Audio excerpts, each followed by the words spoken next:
L'ibis rouge n'est pas l'oiseau que vous croyez, mais plutôt un véritable détraqué du cerveau.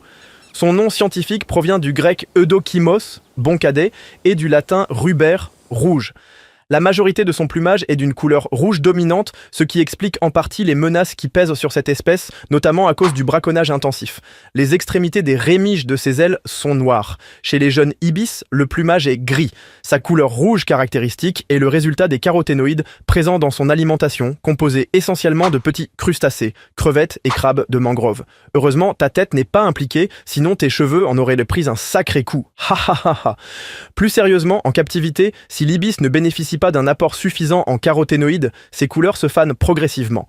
La reproduction a lieu pendant la saison des pluies, de mars à juillet. Après une brève parade nuptiale, les ibis rouges construisent un nid rudimentaire où la femelle dépose entre 2 et 4 œufs. Ce nid est généralement situé à une hauteur comprise entre 1,50 m et 6 m dans les jeunes palétuviers.